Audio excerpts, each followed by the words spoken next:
नमस्कार। सुबह के 9 बजने वाले हैं। 9 की 9 खबर में आपका स्वागत है। मैं हूं आपके साथ विभा उपाध्याय। हक के लिए आवाज बुलंद करना अधिकार है, लेकिन अपने अधिकार की लड़ाई में बड़ी आबादी को परेशान करना कहीं से भी जायज नहीं। किसानों ने अपनी मांगों को लेकर आज भारत बंद बुलाया तो तमाम विपक्षी पार्टियों ने बंद को समर्थन दिया और आज सुबह से प्रदर्शनों का दौर जारी है। सड़क जाम कर हंगामा किया जा रहा है, वाहनों की कतार लंबी होती जा रही है और परेशानी दिन चढ़ने के साथ बढ़ती जा रही है।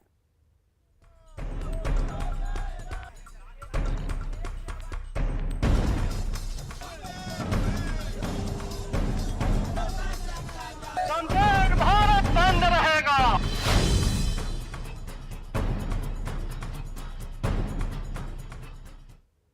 तो किसानों ने आज भारत बंद बुलाया है और इस भारत बंद को तमाम विपक्षी पार्टियों का समर्थन है। आज सुबह से ही आरजेडी विधायक मुकेश रोशन बिहार की लाइफलाइन गांधी सेतु पर अपने समर्थकों के साथ पहुंच गए और सड़क पर विरोध प्रदर्शन किया गया। इस दौरान आगजनी और जमकर नारेबाजी भी की गई। तस्वीरें आपके सामने देखिए। विरोध प्रदर्शन की वजह से गांधी सेतु पर लंबा जाम लगा हुआ है और यात्री जो इस जाम में फंसे हुए हैं वो बेहद परेशान हैं।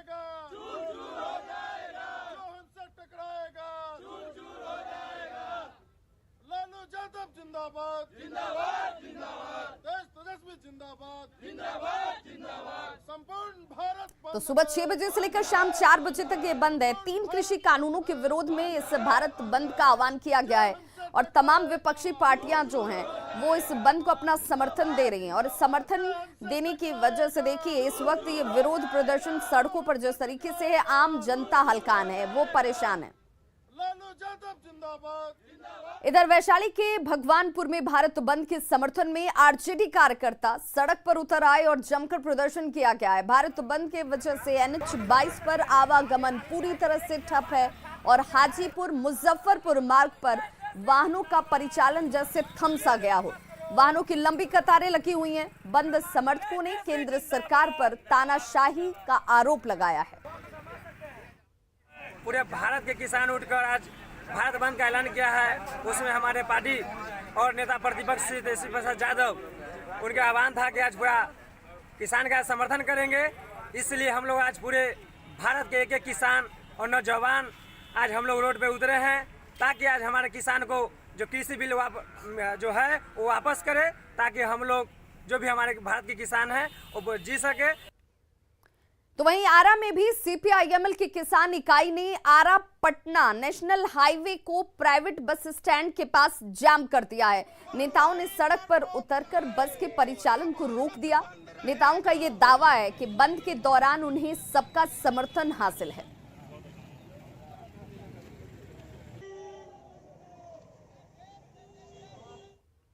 वहीं राजधानी पटना की तस्वीर आपको दिखाएं तो भारत बंद का सुबह सुबह कोई खास असर नहीं दिख रहा है। डाक बंगला चौराहे पर अन्य दिनों की तरह गाड़ियों की आवाजाही इस वक्त भी चल रही है, क्योंकि कुछ ऑटो संगठन भी बंद के समर्थन में है। वहीं सुरक्षा के लिहाज से पुलिस पूरी तरह से यहां पर मुस्तैद दिखती है। तस्वीरें आपके सामने। सहयोगी रविश नारायण की इस रिपोर्ट को देखिए। कृषि कानून के 1 साल हो जाने पर किसान संगठनों ने आज भारत बंद का ऐलान किया है और इस संयुक्त किसान मोर्चा के साथ साथ तमाम जो विपक्षी पार्टियां हैं इसे खुल करके समर्थन दे रही है। अभी हम डाक बंगला चौराहे पर खड़े हैं और आपको बता दूं कि इस बंद को लेकर के सुबह से ही बड़ी संख्या में जो पुलिस बल हैं वो तैनात कर दिए गए हैं डाक बंगला चौराहे पर, क्योंकि राजनीतिक दलों ने जो ऐलान किया है, कांग्रेस हो, आरजेडी हो, माले हो, तमाम लोगों ने ऐलान किया है कि सक्रिय इसका समर्थन किया जाएगा और आरजेडी और कांग्रेस के जो तमाम नेता हैं वो सड़कों पर उतरेंगे और बंद का समर्थन करेंगे। तो ये तस्वीरें आप देख रहे हैं कि तमाम जो पुलिस बल हैं वो सुबह से यहाँ पे तैनात हैं और किसी भी परिस्थिति से देखने के लिए और संभालने के लिए यहाँ पे मौजूद हो गए हैं। लेकिन अगर आपको बात करें कि यहाँ पे इसके भारत बंद के समर्थन में जो ऑटो एसोसिएशन है, ऑटो ने भी एक गुट है जिन्होंने बंद का समर्थन किया है। इससे कई जो है ऑटो चलने में परेशानी होगी, लोगों को आने जाने में परेशानी हो सकती है। लेकिन अगर सुबह की बात करें तो सुबह में यहाँ पे पूरी तरह से स्मूथ दिखाई पड़ रहा है। कहीं पे आवागमन में बहुत ज़्यादा परेशानी नहीं है। सुबह सुबह ऑटो चल रहे हैं, गाड़ियाँ भी चल रही हैं। तो इस ढंग से अगर कह लें कि यहाँ पे भारत बंद को लेकर के तैयारी पूरी है। पुलिस बल जो है वो पूरी तरह से तैयार है। देखना है कि सुबह के जब कुछ देर और गुजरने के बाद तमाम राजनीतिक पार्टियां जब सड़कों पर उतरती हैं तो किस ढंग से वो अपना प्रदर्शन करती हैं, क्या मांगे रखती हैं। क्योंकि यहाँ पे केंद्र के जो मंत्री हैं, कृषि मंत्री, उन्होंने भी कहा है कि बाहर जो बंद है उसको छोड़ करके आप बात का रास्ता खुला है, आप बात करिए और उससे समझौता निकलेगा। लेकिन बंद का ऐलान किया है। जो पुलिस बल है उसे सुबह कितने बजे यहाँ पहुँच गए थे? हम लोग 5 बजे पहुँच गए थे। सुबह 5 बजे से ही यहाँ पे है? 5:30 बजे। पूरी तरह से तैयार हैं आप लोग? हाँ, पूरे ओके हैं हम लोग। क्या क्या आप लोगों को दिशा निर्देश मिला वहाँ से? हम लोग को मिला है कि मतलब कि बंदी को देखते हुए सबकी वो मुआयना करते हुए हम लोग बॉडी प्रोटेक्टर हेलमेट दिया है और पथराव कुछ भी होगा तो उसको पहन के हम लोग इस तरह का मूवमेंट को शांत बनाए रखेंगे। तो किसी भी परिस्थिति से जूझने के लिए जो है वो पुलिस बल सुबह से ही तैनात है। अब देखना होगा कि भारत बंद का असर जो है वो पूरे दिन में कैसा दिखाई पड़ता है। कैमरा पर्सन अजय दुबे के साथ रवि एस नारायण, न्यूज़ 18 पटना। तो भारत बंद के दौरान हाजीपुर के रामाशीष चौक पर आरजेडी विधायक मुकेश रोशन ने एक अनोखे अंदाज में अपने विरोध को जाहिर किया। मुकेश रोशन सिर पर केले की टोकरी रखकर केला बेचते हुए नजर आए। देखिए जरा इन तस्वीरों को पहले, जो आज सड़कों पर नजर आई। आरजेडी के विधायक हैं मुकेश रोशन और केले की टोकरी सर पर रखकर विरोध जाहिर कर रहे हैं। उन्होंने कहा कि बिहार में केला किसान बेहद परेशान है। बाढ़ और सुखाड़ से उनकी मुसीबत और ज्यादा बढ़ गई है और इसलिए ये विरोध जरूरी है। पूरा बिहार में बर्बाद हो गया केला का फल और आज तक उसको मुआवजा नहीं मिला। बाढ़ एक तरफ सुखाड़ है, एक तरफ बाढ़ है, एक तरफ सुखाड़ है और पूरा बिहार में किसान जो है वो उसमें हाहाकार है। जब तक किसानों को उसका हक नहीं मिलेगा हम लोग आंदोलन करते रहेंगे। पटना में जंक्शन गोलंबर पर बंद समर्थक उतरे हुए हैं और प्रदर्शन उनकी तरफ से किया जा रहा है। बंद समर्थकों ने यहां जमकर उत्पात मचाया। जरा ये तस्वीरें देखिए। बंद के नाम पर उत्पात आखिर क्यों वो यात्री जो सड़कों पर निकले हुए थे उन्हें परेशान किया जा रहा है। गाड़ियों के शीशे तोड़ दिए गए, जमकर उत्पात मचाया गया। हंगामे की वजह से यहां यातायात व्यवस्था पूरी तरह से बाधित है। संवाददाता धर्मेंद्र कुमार ने पटना जंक्शन गोलंबर का जायजा लिया है। जरा देखिए क्या तस्वीर निकलकर सामने आई। किसान आंदोलन को लेकर, किसानों के कानून को लेकर और श्रम कोड के विरोध में, महंगाई, इन तमाम मुद्दों को लेकर संगठनों ने, श्रम संगठनों और किसान संगठनों ने आज भारत बंद बुलाया है। पटना में सुबह से ही इसका असर देखने को मिल रहा है। पटना जंक्शन गोलंबर का ये सीन है जहां पर ऑटो चालक संघ ने उनको समर्थन दिया है आंदोलन को, भारत बंद को, और सड़कों पर उतरे हुए हैं और लगातार प्रदर्शन इनका शुरू है। और जो गाड़ियां सड़कों पे चल रही है, जो ऑटो चल रहे हैं, सरकारी बस चल रहे हैं, उन्हें बंद कराया जा रहा है, उन्हें सड़कों पे उतरने से रोका जा रहा है। ये प्रदर्शन सिर्फ इसलिए है कि जो किसान कानून है जिसके खिलाफ लगातार आंदोलन चल रहा है उसके विरोध में ये लोग हैं। और जो श्रम कोड है, कानून है, जो महंगाई है, इन तमाम मुद्दों को इसमें समावेश किया गया है और आंदोलन के लिए सड़कों पे उतरे हैं। भारत बंद को भी बुलाया है और भारत बंद के समर्थन में कहीं ना कहीं जिस तरह से किसानों के समर्थन में तमाम विपक्षी पार्टियां एकजुट हुई हैं और तमाम विपक्षी पार्टियों ने मिलकर भारत बंद बुलाया है। और इसी भारत बंद की वानगी है कि सुबह में पटना जंक्शन गोलंबर पर लोग उतरे हुए हैं प्रदर्शन करने के लिए। प्रदर्शन पे उतरे हुए क्या है भारत बंद है आज राष्ट्रीय स्तर के फैसला के तहत पूरे हिंदुस्तान के हर जिला मुख्यालय पर संयुक्त रूप से किसान भी, परिवहन के लोग भी, मजदूर वर्ग के लोग भी इकट्ठा एक मंच पर होके भारत बंद, भारत सरकार की गलत नीतियों के खिलाफ हम लोग ये हैं। साहब, आपने सुना कि भारत सरकार की जो गलत नीतियां किसानों को लेकर है, श्रम को लेकर है और महंगाई, ये मुद्दे हैं जिसको लेकर भारत बंद बुलाया गया है। और तमाम संगठनों ने, श्रम संगठनों ने हो, विपक्षी पार्टियों ने हो, इनको समर्थन दिया है। सुबह से ही सड़कों पर उतरे हुए हैं। बंद को सफल करने के लिए, सड़कों पे आवागमन को रोकने के लिए ये लोग लगे हुए हैं और आंदोलन को तेजी से आगे बढ़ा रहे हैं। न्यूज़ 18 के लिए पटना से धर्मेंद्र कुमार। बात नालंदा की, जहां पर चलती गाड़ी से कूदकर कई लोगों ने अपनी जान बचाई है। दरअसल पहले जरा तस्वीर देख लीजिए, ये वो तस्वीर है जो आपको चलती गाड़ी में कभी कोई हादसा हो जा सकता है, सावधानी कितनी जरूरी है। अचानक से ये बोलेरो जो है आग के गोले में तब्दील हो गई। किस वजह से आग लगी इसकी जानकारी नहीं है, लेकिन इसमें बैठे हुए लोग खुश नसीब रहे, सभी ने चलती गाड़ी से कूदकर अपनी जान बचाई है। दरअसल इस्लामपुर से राजगीर एक स्कॉर्पियो जो है ये जा रही थी, अचानक से इसमें आग लगती है और देखते देखते आग की चपेट में ये पूरी गाड़ी आ गई।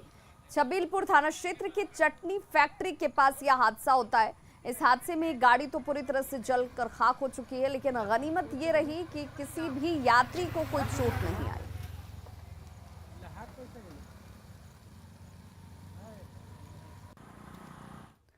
और बड़ी खबर इस वक्त बेतिया से आ रही है, जहां पर चुनाव प्रचार के दौरान मुखिया पद के 2 उम्मीदवारों के समर्थक आपस में ही भिड़ गए।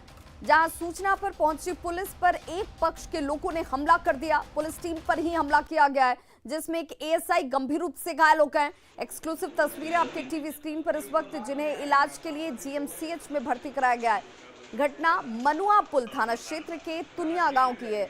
बताया जा रहा है कि चनपटिया प्रखंड के तुनिया विशनपुर पंचायत के छोटा तुनिया गांव में 2 मुखिया प्रत्याशी चुनाव प्रचार कर रहे थे और इसी बीच दोनों प्रत्याशियों के समर्थक ही आपस में उलझते हुए नजर आए।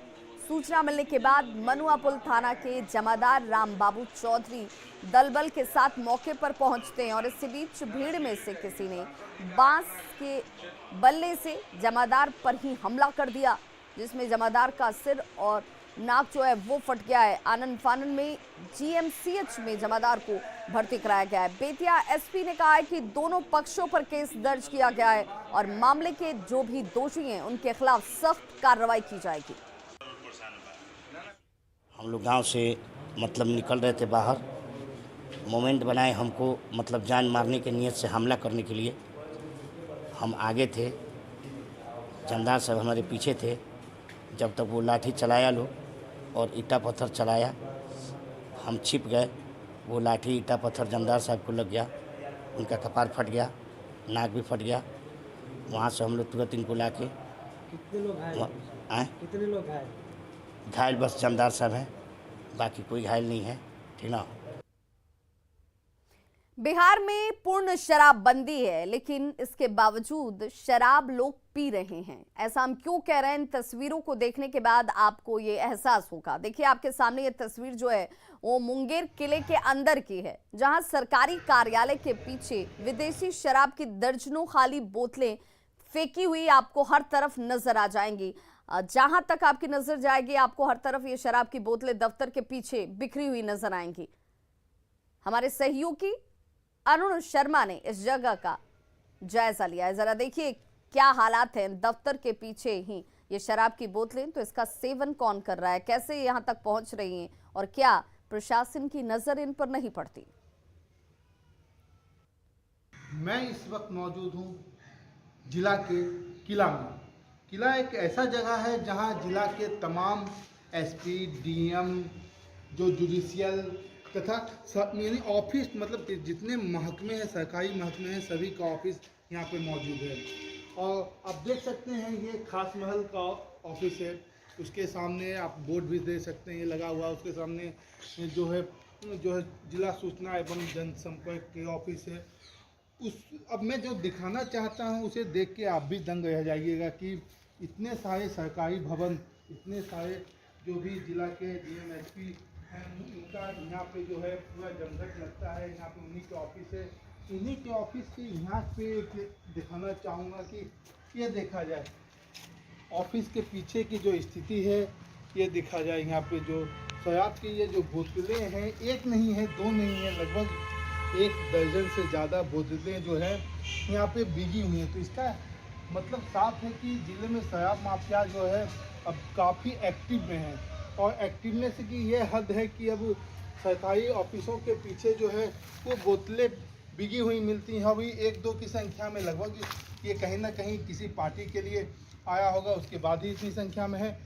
मैं बताना चाहूँगा कि बगल में रजिस्ट्री ऑफिस भी है, जहाँ पे डेली कोई ना कोई ज़मीन का रजिस्ट्री होता है, तो उसी के उपलक्ष्य में पार्टियाँ भी होती है। पार्टियाँ में हो सकता है कि कहीं हो सकता है कि उसी में कहीं ना कहीं से ये बातें सामने आई होंगी कि उन्हें वहाँ पे पार्टी चली होगी या बोतल यहाँ पे बिक दिया होगा, इसका कुछ नहीं कह सकते। लेकिन जो इलाका है बिल्कुल सेफ जोन माना जाता है और इस सेफ जोन में इतनी भारी मात्रा में शराब की खाली बोतलें मिलना, ये पता चलता है कि ज़िले में अब भी शराब माफिया काफ़ी एक्टिव है और लोग शराब पीने में लगे हुए हैं। अरुण शर्मा, न्यूज़ 18 मुंगेर।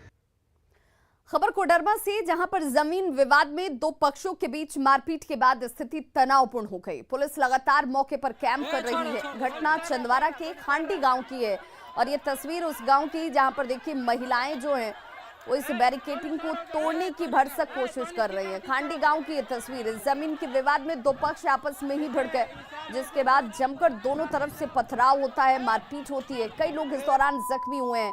ये तस्वीरें देखिए, ये आपस में कैसे गुत्थम गुत्थी करते हुए लोग नजर आ रहे हैं। इस मामले में फिलहाल 2 लोगों को गिरफ्तार किया गया है, जबकि बाकी की गिरफ्तारी के लिए पुलिस छापेमारी कर रही है।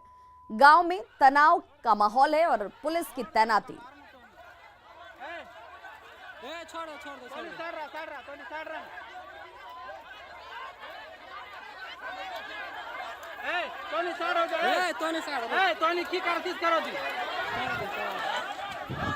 देखिए ये सब ऐसे सब पूरा है सब।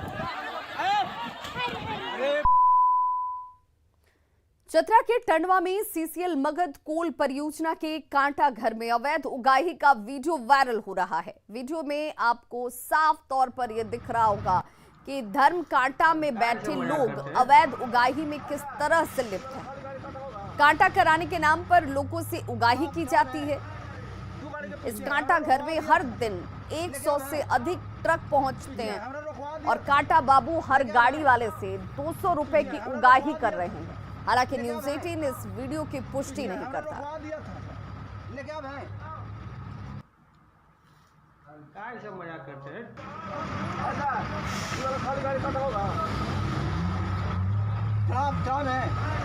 तू गाड़ी के पीछे है, हमरा रोकवा दिया था, लेके अब है पीछे है, हमरा रोकवा दिया था, लेके अब है पीछे है, हमरा रोकवा दिया था, लेके अब है पीछे है, हमरा रोकवा।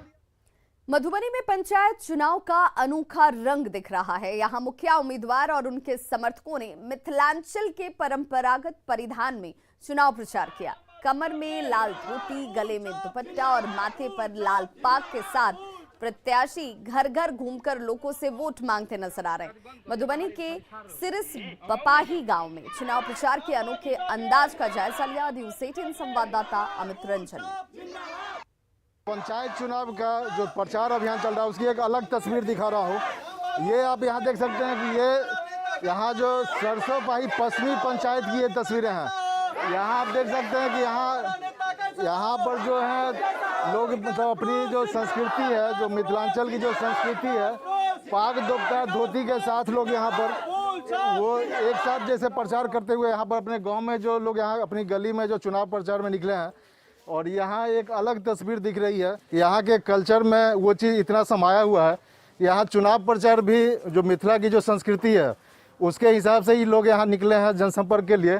और ये यहाँ जो लाल धोती, लाल पाग, दुपट्टा, कुर्ता, इसके साथ यहाँ पर ये देख सकते हैं कि लोग प्रचार के निकले हैं। मिथिला में है, इसलिए हम मिथिला के जो परिधान होता है हम बीच बीच में अभी नहीं, जैसे कोरोना हुआ हमने कुछ किया था, कई कार्यक्रम हम लोग मिथिला के परिधान में करते हैं और चाहते हैं जो मिथिला का जो संस्कृति है वो कायम रहे। इस गांव के बारे में बताया जाता है कि अयाची मिश्र जो काफ़ी बड़े विद्वान हैं उनकी ये भूमि है। तो क्या ये आप लोग अभी उस विरासत को सहेजने के लिए अभी भी उस चीज़ के लिए प्रयास करते रहते हैं? जी निश्चित रूप से सर, शिक्षा और संस्कृति के क्षेत्र में सरसापाही गांव का नाम बड़े गर्व से लिया जाता है और उसी धरोहर को हम लोग बरकरार रखने के लिए इस चुनावी माहौल में और पीछे भी कई बार जी इस सांस्कृतिक कार्यक्रम को सबके सामने लाकर अपनी संस्कृति को और आगे बढ़ाने का काम करते रहते हैं। और इस चुनावी पर्व में भी हम लोग इस संस्कृति अनोखा प्रदर्शन करके लोगों से वोट मांग रहे हैं। अनोखे अंदाज में निकलने का मतलब है अपने संस्कृति को जिंदा रखना, जिससे भावी जो पीढ़ी है उसका भी इससे इस संस्कृति से जुड़ाव रहे। और एक ये अनोखा अंदाज नहीं कहेंगे, ये हम लोग का अपना संस्कृति है। हम लोग अपने परिधान में अभी जो मुखिया प्रत्याशी राम बहादुर चौधरी हैं उनके प्रचार में घूम रहे हैं। ये जैसे आप सरसोपाही पश्चिमी पंचायत की ये तस्वीर है और ये जो अनोखे अंदाज में जो प्रचार चल रहा है ये बयां कर रही है कि यहाँ जो सरसोपाही गांव है, जो यहाँ बताया जाता है कि ये पंडित अयाची मिश्र की पावन भूमि है और यही वजह है कि यहाँ जो इस धरती में यहाँ जो संस्कृति रची बसी है वो चुनाव के इस लोकतंत्र के त्योहार में भी नजर आ रहा है। अमित रंजन, न्यूज़ 18 मधुबनी। आरएसएस से जुड़ी पत्रिका पांचजन्य ने अमेरिका की ई कॉमर्स कंपनी अमेजन पर बड़ा हमला बोला है। पांचजन्य ने अमेजन को ईस्ट इंडिया कंपनी 2.0 करार दिया है। पत्रिका ने दावा किया है कि अमेजन भारतीय बाजार में अपना एकाधिकार स्थापित करना चाहती है और ऐसा करने के लिए उसने भारतीय नागरिकों की आर्थिक, राजनीतिक और व्यक्तिगत स्वतंत्रता पर कब्जा करने की पहल भी शुरू कर दी है। पत्रिका ने लिखा है कि कंपनी ने अनुकूल सरकारी नीतियों के लिए रिश्वत के तौर पर करोड़ों रुपए का भुगतान किया है। पांचजन्य ने ईस्ट इंडिया कंपनी 2.0 के नाम से अपने लेख में लिखा है कि भारत पर 18वीं शताब्दी में कब्जा करने के लिए ईस्ट इंडिया कंपनी ने जो कुछ किया वही आज अमेजन की गतिविधियों में दिखाई देता है। पांचजन्य के लेख में अमेजन के वीडियो प्लेटफॉर्म अमेजन प्राइम की भी आलोचना की गई है और लिखा गया है कि वह अपने प्लेटफॉर्म पर ऐसी फिल्में और वेब सीरीज जारी कर रही है जो भारतीय संस्कृति के खिलाफ है। आपको बता दें कि अमेजन अपने प्रतिनिधियों की ओर से भारत में दिए गए रिश्वत मामले की जांच कर रही है।